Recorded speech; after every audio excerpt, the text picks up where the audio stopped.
Hello दोस्तों, आप सभी का एक बार फिर से स्वागत है आपके अपने इस YouTube channel BPSC daily event पर। आज हम लोग इस मुगल पीरियड के प्रीवियस ईयर क्वेश्चन को आगे बढ़ाते हुए इसका सेकेंड पार्ट देखेंगे। तो आइए हम लोग शुरू करते हैं। हमारा पहला क्वेश्चन है, from among the great Mughal rulers Babur to Aurangzeb, two were born of Rajput princesses they were. कह रहा है, मोटा मोटी क्वेश्चन हिंदी में ये कहना चाह रहा है कि जो मुगल शासक हुए उसमें से दो कौन से ऐसे शासक थे जिनकी माता जो थी राजपूत प्रिंसेस थी, ठीक है, राजपूत घराने से बिलोंग करती थी। तो इसका आंसर जो हो जाएगा ऑप्शन सी हो जाएगा, जहांगीर एंड शाहजहां। आइए जहांगीर की बात करते हैं। जहांगीर की बात करते हैं तो इनकी माताश्री का नाम था जोधाबाई। जोधाबाई, ठीक। जोधाबाई को मरियम उज जमानी के नाम से भी जाना जाता है। मरियम उज जमानी, ठीक है, ये हम लोग ध्यान में रखेंगे। अब अगर शाहजहां की बात करें, शाहजहां, तो इनकी माताश्री का नाम था जगत गोसाई। इनकी बायोलॉजिकल मदर यही थी, जगत गोसाई, ठीक है। इनको किस नाम से जाना जाता था, तो ये भी हम लोग ध्यान में रखेंगे, जगत गोसाई। क्या लिखा जाता है, जगत गोसाई, ठीक है। और इनका जो नाम था, इनको बिल्किस मकानी के नाम से भी जाना जाता है। बिल्किस मकानी, ये हम लोग ध्यान में रखेंगे, ओके। ये बिल्किस मकानी जो थी, यानी जगत गोसाई जो थी, मारवाड़ की ये प्रिंसेस थी। मारवाड़ राजपूत साम्राज्य था वहाँ मारवाड़ में, उसकी ये प्रिंसेस थी, ठीक है, ये हम लोग ध्यान में रखेंगे। आइए नेक्स्ट क्वेश्चन हम लोग देखते हैं। हमारा अगला क्वेश्चन है, आईने अकबरी वाज रिटेन बाय। कह रहा है कि आईने अकबरी किसके द्वारा लिखा गया, तो इसका आंसर हो जाएगा अबुल फजल। अबुल फजल के द्वारा आईने अकबरी लिखा गया। इसको अकबरनामा के नाम से भी हम लोग जानते हैं, अकबरनामा, ठीक है, ये ध्यान में रखेंगे। और यदि अकबरनामा की बात करें तो ये इसका 3 वॉल्यूम लिखा गया, 3 पार्ट में लिखा गया। यदि फर्स्ट वॉल्यूम की बात करते तो प्रथम वॉल्यूम जो था इसका, इसमें क्या वर्णन है, तो इसमें जो है अकबर के पूर्वजों के बारे में लिखा गया है। अकबर के पूर्वजों का चर्चा जो है फर्स्ट वॉल्यूम में किया जाता है। सेकेंड वॉल्यूम की बात करें, सेकेंड पार्ट ऑफ अकबरनामा की बात करें, तो ये अकबर के दौरान जो घटनाक्रम हुआ था, अकबर के शासन काल में जो घटना घटी उसके बारे में इन डिटेल इसमें बताया गया है, ठीक है। और लास्ट वॉल्यूम यानी थर्ड वॉल्यूम की बात करें तो इसको प्रॉपरली आईन ए अकबरी कहा जाता है। आईन ए अकबरी कहा जाता है इसी वॉल्यूम को, थर्ड वॉल्यूम को, ये हम लोग ध्यान में रखेंगे। और इसमें जो है ना, अकबर के प्रशासन, आर्मी यानी सेना, उसका राजस्व व्यवस्था कैसा था, राजस्व व्यवस्था, इस सब के बारे में चर्चा किया गया इत्यादि, ठीक है, ये हम लोग ध्यान में रखेंगे। अब यहाँ पे देखिए अगला ऑप्शन इसमें दिया हुआ है अब्दुल कादिर। अब्दुल कादिर या फिर अब्दुल कादिर बदाऊनी भी से इन्हें कहते हैं, ठीक है, बदाऊनी, अब्दुल कादिर बदाऊनी हम यहाँ पे लिखते हैं, अब्दुल कादिर लिखा हुआ है, बदाऊनी लिख रहे हैं। तो अब्दुल कादिर बदाऊनी की बात करें तो ये एक इतिहासकार थे अकबर के दरबार में, ये हम लोग ध्यान में रखेंगे। और इनकी जो रचना है ये हम लोग देख लेते हैं, तो उसका नाम है मुंतखब उल तवारिख। मुंतखब उल तवारिख, ठीक है, इसको इंग्लिश में लिख देते हैं, मुंतखब उल तवारिख, या इसी को तारीख ए बदाऊनी भी कहा जाता है। तारीख ए बदाऊनी के नाम से भी जाना जाता है, ये हम लोग ध्यान में रखेंगे, ठीक है। आइए और कुछ है क्या इसमें, हाँ, ख्वाजा निज़ामुद्दीन की बात करें तो ये ख्वाजा निज़ामुद्दीन या फिर इन्हें निज़ामुद्दीन औलिया भी कहा जाता है, ठीक है, इन लोग ध्यान में रखेंगे। तो निज़ामुद्दीन की बात करें तो इनके बारे में क्या डिटेल है, तो यहाँ पे हम लोग देख लेते हैं। निज़ामुद्दीन साहब की बात करते हैं तो इनको जो है ना सुल्तान ए मशरिक़ भी कहा जाता है। सुल्तान ए मशरिक़ के नाम से ही बुलाया जाता है, ये हम लोग ध्यान में रखेंगे। और इन्हीं का चेला हुआ निज़ामुद्दीन औलिया का, उसका नाम है अमीर खुसरो। अमीर खुसरो, ये हम लोग ध्यान में रखेंगे। आप लोग कमेंट करके बताएंगे कि अमीर खुसरो को हम लोग इतिहास में क्यों जानते हैं, इसके बारे में यदि कुछ आप डिटेल जानते हो तो प्लीज़ आप कमेंट करेंगे, ठीक है, ओके। और हाँ, यदि एक फैक्ट और रह गया, ये अकबरनामा जो है, अकबरनामा, इसको जो है इंग्लिश में कौन ट्रांसलेट किया, ये भी प्रश्न एक बार पूछा गया है। तो उस शख्स का नाम था Henry Beveridge, Henry Beveridge. Okay, Akbarnama को इंग्लिश में ट्रांसलेट किया था हेनरी बेवरिज ने। ठीक है, आइए लोग नेक्स्ट क्वेश्चन देखते हैं। तो हमारा अगला क्वेश्चन है, विच मुगल रूलर एस्टेब्लिश कारखाना फॉर पेंटिंग। कह रहा है कौन सा मुगल शासक जो है पेंटिंग के लिए कारखाना का ये स्थापना करवाया। तो इसका आंसर हो जाएगा ऑप्शन बी यानी अकबर।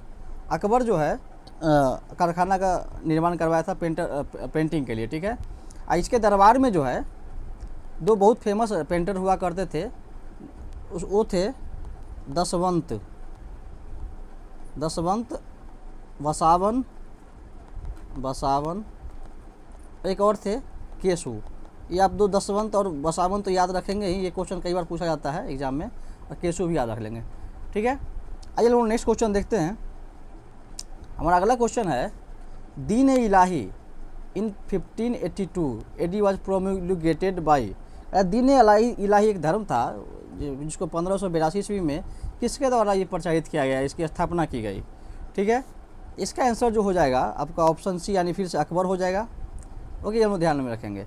और एक और फैक्ट दीन ए इलाही से है, दीन ए इलाही। तो दीन ए इलाही धर्म जो है इसको एडॉप्ट करने वाला, इसको अपनाने वाला या दीन ए इलाही को ज्वाइन करने वाला पहला हिंदू जो था उसका नाम था प्रथम हिंदू जो था इसको जो दीन ए इलाही को ज्वाइन किया उसका नाम था बीरबल। ये हम लोग ध्यान में रखेंगे, बीरबल ने दीन ए इलाही को ज्वाइन किया था। ओके, आइए लोग नेक्स्ट क्वेश्चन देखते हैं। Question is, what was the name of Persian translation of Mahabharata. कह रहा है पर्शियन भाषा में जो ट्रांसलेट किया गया महाभारत को उसका क्या नाम था। तो उसका नाम था रजमनामा या रजीमनामा भी कई जगह कहा जाता है। तो रजमनामा जो है पर्शियन भाषा का महाभारत था। कुल मिला के बात ये है। अब इसकी बात करते कौन इसको ट्रांसलेट किया, ये जानना जरूरी है।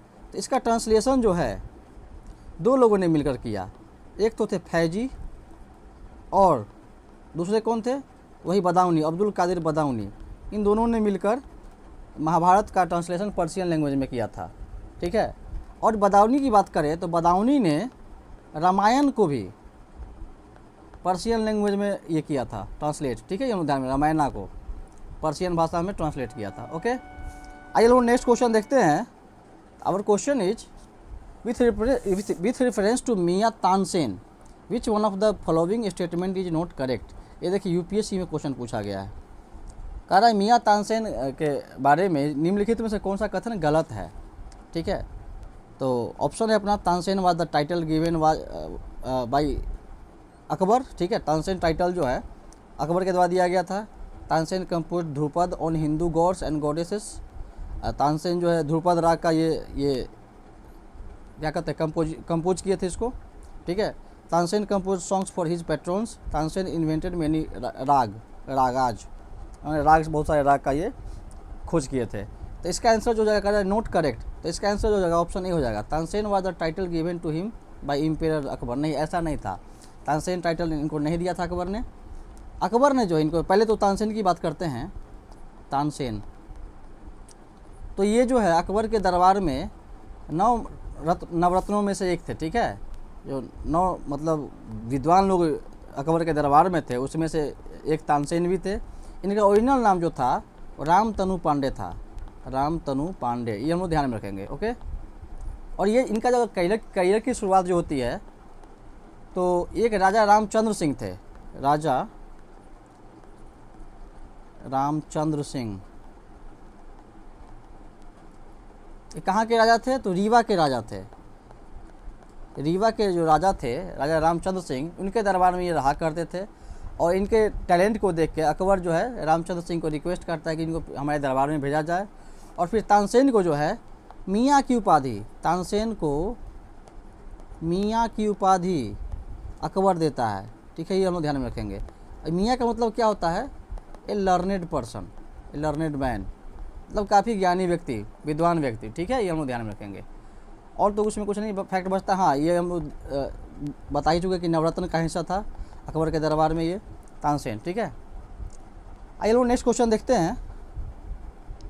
क्वेश्चन है, in medieval India why was the mansabdari system introduced, कह रहा है मध्यकालीन भारत में मनसबदारी प्रथा को क्यों ये लागू किया गया। ठीक है, इसका आंसर हो जाएगा option B, facilitating recruitment to the army, army की भर्ती को मतलब स्वचालित करने के लिए, सही से उसका मतलब भर्ती हो सके आर्मी का, इसके लिए मनसबदारी प्रथा शुरू किया गया था।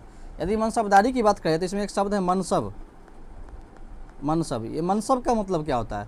मनसब होता है एक रैंक होल्डर या ऑफिसर, कोई किसी पद पे यदि विराजमान है या कोई ऑफिसर है, एन ऑफिसर, कोई अधिकारी है तो उसको मनसब कहा जाता था। और जितना ज़्यादा मनसब मिलता था वो उतना ज़्यादा पावरफुल होता था। जैसे राजा मान सिंह की बात करते हैं तो सबसे ज़्यादा मनसब जो इन्हीं को मिला हुआ था। ठीक है, ये हम लोग ध्यान में रखेंगे। और यदि मनसबदारी प्रथा का कुछ और फैक्ट हम लोग देखें तो इसकी शुरुआत जो है ना चंगेज़ खान के समय से देखा जाता है। चंगेज़ खान को इसका मतलब ये कहा जाता है कि ये कंसेप्ट जो है ना मनसबदारी का चंगेज़ खान लेके आए थे। और लेकिन भारत में इसकी शुरुआत जो है बाबर किया था, लेकिन ऑफिशियली रूप से फॉर्मली जो है इसकी शुरुआत मनसबदारी सिस्टम का शुरुआत अकबर करता है भारत में। ये ध्यान में हम लोग रखेंगे। ओके, ये हो गया मनसबदारी के बारे में। आइए नेक्स्ट क्वेश्चन देखते हैं हम लोग। हमारा अगला क्वेश्चन है इबादत खाना एट फतेहपुर सिकरी वाज, कह रहा है इबादत खाना जो फतेहपुर सिकरी में था वो क्या था। ठीक है, तो इबादत खाना जो था इसका ऑप्शन हो जाएगा C answer, the hall in which Akbar held discussion with scholars of various reason.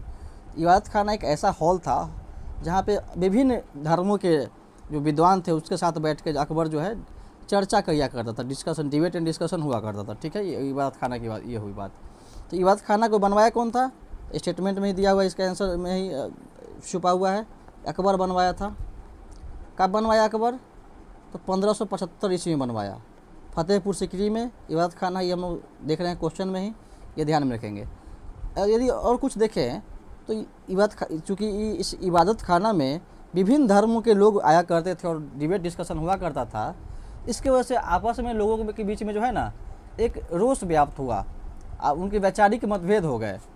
इसलिए 1582 ईस्वी में 1582 में अकबर ने इस इबादत खाना में जो डिस्कशन चल रहा था उसको डिसकंटिन्यू कर दिया, इसको बंद कर दिया। ठीक है, ये हम लोग ध्यान में रखेंगे। आइए नेक्स्ट क्वेश्चन देखते हैं हम लोग। हमारा क्वेश्चन है European paintings were introduced in the court of, कह रहा है यूरोपीय जो चित्रकारी था, पेंटिंग जो था, ये किसके दरबार में पहली बार इंट्रोड्यूस किया गया? तो इसका भी आंसर हो जाएगा ऑप्शन बी, यानी अकबर हो जाएगा। अकबर के बारे में काफ़ी डिटेल्स हम लोग देख रहे हैं आज अलग अलग क्वेश्चन के थ्रू। ठीक है, और तो अकबर के दरबार में सबसे पहले यूरोपीय पेंटिंग को इंट्रोड्यूस किया गया था। और यूरोपियन की बात करते हैं, यूरोपियन कौन थे, कौन से देश के प्रॉपरली ये लोग आए थे? तो मुख्यतः पुर्तगाली आए थे, पोर्टुगीज जो थे ये आए थे, और ये पेंटिंग का कंसेप्ट यहाँ पे लाए थे, यूरोपियन पेंटिंग का। ठीक है, इसमें जो दो लोग थे, एक थे मीर सैयद अली एंड दूसरे थे, हिंदी में लिखते हैं, अब्दुल समद खान। इन दो लोगों ने मतलब पोर्तुगीज पेंटिंग या फिर यूरोपियन पेंटिंग को काफ़ी आगे प्रमोट किया। ये अकबर के दरबार में रहा करते थे, और इन्होंने अकबर के ही शासनकाल में तूतीनामा और हमजानामा का जो पेंटिंग का जो कार्यक्रम था, ये एक्चुअली ये अकबर के शासनकाल में जो टेक्स्ट थे, जो भी मतलब कोई बुक्स लिखा हुआ उसमें जो पेंटिंग का जो प्रोसेस हुआ करता था, तो अकबर उसको करवाया करता था। और इसी प्रोसेस में ये हमजानामा और तूतीनामा का जो है वर्णन आता है। ये दो प्रमुख कार्य जो है अकबर के द्वारा करवाए गए, तूतीनामा और हमजानामा। यदि एग्जाम में ऐसा कुछ रिलेटेड आए अब अकबर के साथ जाएंगे। ठीक है, तो आज के लिए हम लोग इतना ही रखते हैं। क्वेश्चन और भी है, एक छोटा सा वीडियो और आएगा, उसमें जो है हम लोग कंप्लीट कर लेंगे अपने इस मुग़ल पीरियड को। ठीक है, जैसा लगे आप लोग प्लीज़ कमेंट में फीडबैक देंगे। Okay, thank you.